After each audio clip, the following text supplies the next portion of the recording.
एक वक्त की बात है कि एक दूर दराज जंगल में एक खूबसूरत झील के किनारे एक छोटी सी बस्ती आबाद थी।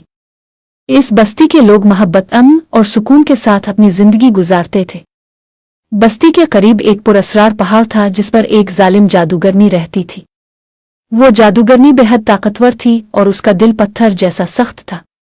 वो लोगों से नफरत करती थी और अपनी जादुई ताकत से उन्हें नुकसान पहुंचाने के मौके ढूंढती रहती थी।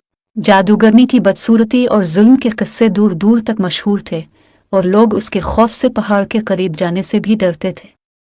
बस्ती वालों का मानना था कि अगर कोई जादूगरनी के गुस्से को भड़काता तो वो इस पर अपने जादू का वार कर देती। एक दिन बस्ती में एक नौजवान लड़की आई जिसका नाम फेरी था। फेरी बहुत नेक दिल और रहम दिल लड़की थी। वो अपने गांव को एक खौफनाक तूफान से बचाने के लिए निकली थी जिसका सामना उसके गांव वालों को करना था।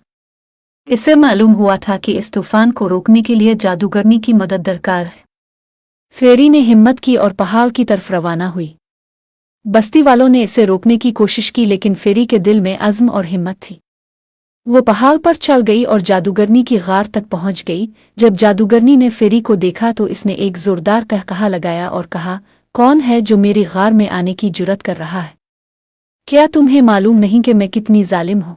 फेरी ने बगैर किसी खौफ के कहा, मैं जानती हूँ कि आप कितनी ताकतवर हैं और मैं आपसे मदद मांगने आई हूँ। मेरे गांव को एक तूफान ने घेर लिया है और सिर्फ आप ही इसे रोक सकती हैं। जादूगरनी ने हैरान होकर फेरी की तरफ देखा। इतने बरसों में किसी ने भी इससे मदद मांगने की जुर्रत नहीं की थी। फेरी की मासूमियत और उसके दिल की सच्चाई ने जादूगरनी को हैरान कर दिया। कुछ लम्हों के लिए जादूगरनी सोच में पड़ गई।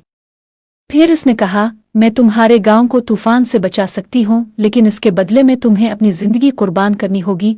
फेरी ने कुछ देर के लिए सोचा, फिर उसने कहा, अगर मेरी कुर्बानी से मेरे गांव के लोग बच सकते हैं तो मैं अपनी जान देने के लिए तैयार हूँ।